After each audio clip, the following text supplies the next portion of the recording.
Ilfin Freuchen, gerente de comunicación de Interagua. Ilfin, bienvenida, un gusto tenerte aquí. Entiendo que la concesionaria Interagua va a desarrollar una serie de obras y proyectos en el futuro inmediato. Cuéntanos. Hola, Juan Javier, ¿cómo estás? Muchísimas gracias por la invitación. Bueno, Interagua viene trabajando como siempre en obras, proyectos, actividades. En este momento estamos centrados muchísimo en el proyecto Neptuno, que es el de ampliación de la capacidad de producción de Planta La Toma para llegar en algún momento a los 4 millones de habitantes que se avisoran para Guayaquil, tener todo listo para poder atender la necesidad de agua de Guayaquil, pero en este momento también por la época nos vemos abocados al proceso de mantenimiento de los sistemas de aguas lluvias de la ciudad para hacer frente al invierno que se aproxima. Estamos hablando de una inversión de $3.5 millones. O sea, realmente para mí eso no es inversión, es gasto directo porque es plata literalmente enviada a la basura, porque hay que recoger todo lo que los guayaquileños y quienes habitamos en esta ciudad manejamos de manera incorrecta. Es lamentable que todavía a estas alturas, cuando hablamos de los problemas medioambientales, del cambio climático, de una serie de cosas, todavía no aprendemos a manejar correctamente los residuos, a manejar correctamente la basura. Encontramos los sistemas de aguas lluvias llenos de cualquier cosa y toca intervenirlos para que cuando vengan las lluvias estén lo suficientemente limpios que permitan el paso del agua sin mayores dificultades. Entonces, el 17 de octubre arrancamos con este proceso que va a mantenerse hasta finales de marzo y luego vendrá en la época seca la fase correctiva de aquellos puntos que se encuentren con dificultades durante esta época invernal. ¿Qué sectores son más recurrentes en esto de no actuar como corresponde, con responsabilidad en el manejo especialmente de la basura, ¿no? Bueno, es un problema generalizado en Guayaquil, Fernando, es realmente lamentable. Pero tenemos sectores efectivamente mucho más conflictivos. Uno de esos, por ejemplo, es todo el sector de sociovivienda. Es un sector muy complicado donde la acumulación de basura es permanente a pesar de que pase el carro recolector. Tú ves a la gente sacando la basura inmediatamente después. Y ellos tienen, si no me equivoco, un horario diario de recolección, pero siempre está lleno de basura porque la gente no entiende la necesidad de sacarla a las horas adecuadas.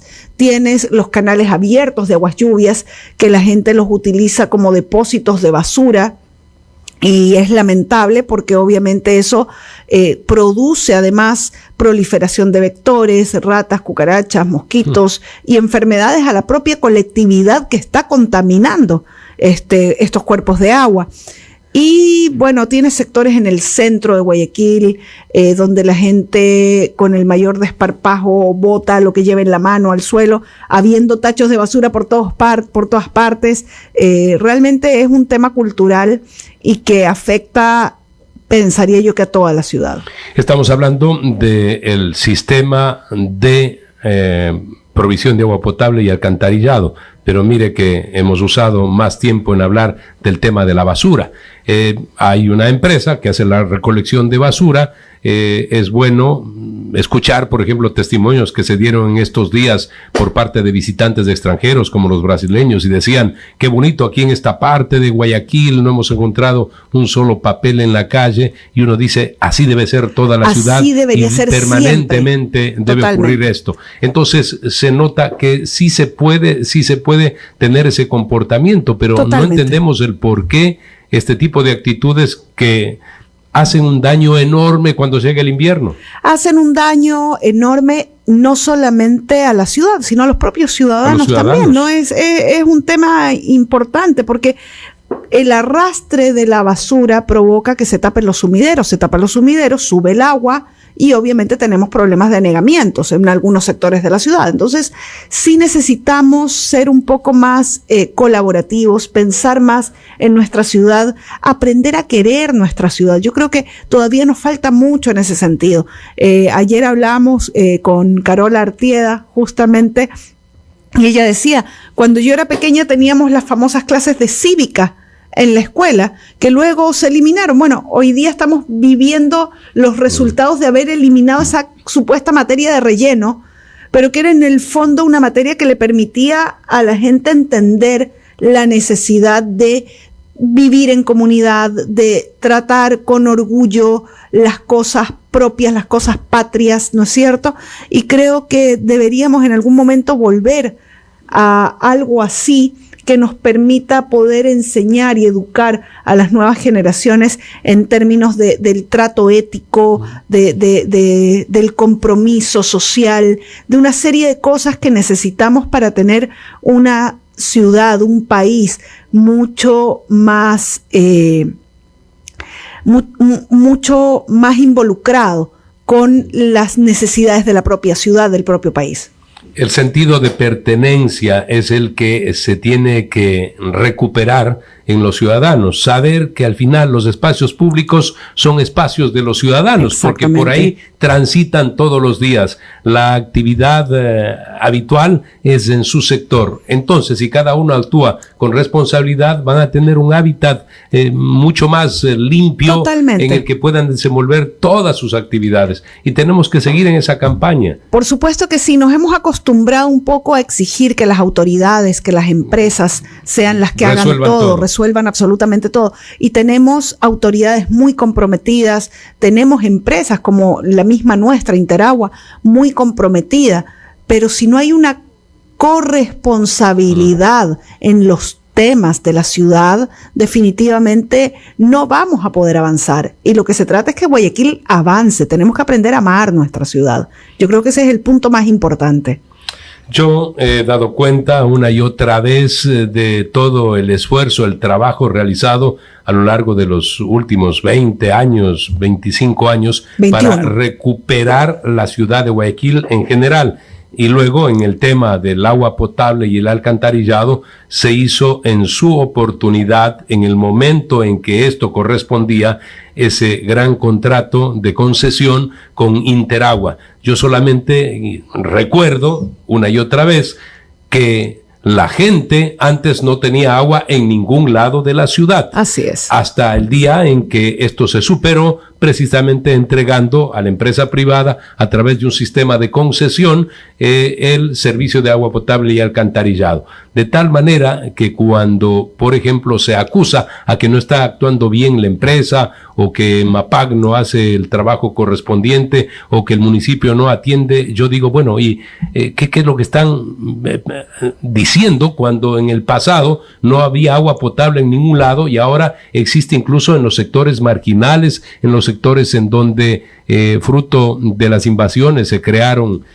cinturones de vida, de vivienda? Entonces, lógicamente, tanto la alcaldía como Interagua está comprometida a seguir incrementando, ampliando esas redes en estos lugares que han sido creados hace poco tiempo con informalidad. Totalmente, Fernando, pero ¿sabes qué? Yo creo que estos, como lo dice a veces Juan Javier, o he escuchado a algunos de ustedes mencionándolo, los agoreros del desastre, son muy pocos. Nosotros todos los años candidatos que quieren llegar a la alcaldía que dicen que aquí no hay agua potable, que no hay alcantarillado, eso es algo tan absurdo. A ver, como yo lo digo, lamentablemente a mí no me gusta entrar en política porque no es lo que me corresponde, pero a mí me apena mucho que haya personas que se acuerdan que la ciudad existe cada 4 años. Es lamentable, y que encima cuando ofrecen o hablen de temas no estén lo suficientemente documentados para poder manifestar cosas hablando con realidades y con temas ciertos. Nosotros sí podemos hablar con realidades y temas ciertos. Entonces, por ejemplo, cuando hay personas que hablan del tema de calidad de agua, por ejemplo, ese no es un tema discutible en Guayaquil. Guayaquil dejó de tener como discusión la calidad de agua hace muchísimos años. Hoy por hoy hay agua potable con calidad que es monitoreada permanentemente. La Politécnica del Litoral está encargada de ese monitoreo permanente. Es la que hace los contramuestreos. O sea, tienes al laboratorio propio de Interagua, que es un laboratorio certificado, realizando los muestreos, y al SPOL haciendo los contramuestreos. Entonces, ¿qué duda puede haber ahí? Y no son solamente muestreos a nivel de planta, sino a nivel de redes. Eso es un tema súper importante. Además, es la única empresa con sello de calidad INEN para la producción y distribución del agua potable. Entonces, tenemos que centrarnos y decir las verdades, ¿no es cierto? Y si vamos a hacer ofertas, digámosla en base a realidades. Entonces, Guayaquil hoy por hoy es una ciudad que no puede tener temor por el tema de agua, ya no lo tiene. De hecho, el tema de consumo de agua potable directamente desde la tubería ha incrementado muchísimo por el tema de confianza en el servicio. Obviamente, siempre lo repito y no me cansaré de repetirlo, que aquellas personas que tienen tanques elevados, reservorios, cisternas, obviamente, si no hacen el debido mantenimiento de estos cuerpos receptores de agua, obviamente no van a poder consumirla directamente, porque ahí tienen un foco de contaminación, porque lo ideal es que le den un mantenimiento a fondo unas 3 o 4 veces al año. No pasa. Entonces, obviamente, liberando a ese grupo, ¿no es cierto? El resto puede consumir el agua sin ningún tipo de miedo, sin ningún tipo de peligro. Agua suficiente hay en Guayaquil, tenemos el 98% de dotación del servicio. Y sí, hay problemas.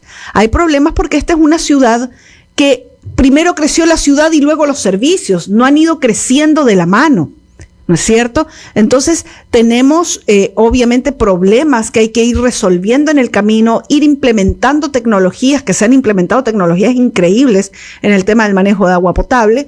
Y tenemos que ir reparando lo que se va dañando, que esa es la finalidad que tiene Interagua. Cuando la gente dice, Interagua nos cortó el agua y no nos avisó. No, Interagua no le cortó el agua y no le avisó. No es que le cortó el agua y no le avisó, es que hubo un daño. Lo que hace Interagua es ir rápidamente a repararlo para que usted pueda tener agua rápidamente otra vez. Entonces, a veces equivocamos el concepto, equivocamos el discurso un poco también, ¿no? Entonces, Interagua está para solucionar aquellos problemas, no para crearlos. Y también, obviamente, para ir mejorando un servicio que todo el tiempo está sometido a procesos de mejora, con la implementación de nuevos equipamientos, con el crecimiento que tienen las redes, porque no es lo mismo tener a una ciudad en el 2001 con 1.500.000 habitantes, que solo un 30% tenía agua potable, que hablar de casi 3 millones de habitantes con el 98% de agua potable. Y qué bueno saber que ya se están preparando precisamente a través de ese proyecto Neptuno para una ciudad de 4 millones de habitantes. Esto es anticiparse a todo lo que a futuro puede significar demandas de servicio fundamental, básico, como es el agua potable, por supuesto también el alcantarillado. Yo le quiero agradecer a usted por haber estado aquí en Radio Centro esta mañana para indicarnos el trabajo que están realizando para enfrentar también el invierno y por supuesto pedir a la ciudadanía que participe en esto de tener una mejor ciudad. Así es responsabilidad de todos. Absolutamente. Gracias, Fernando.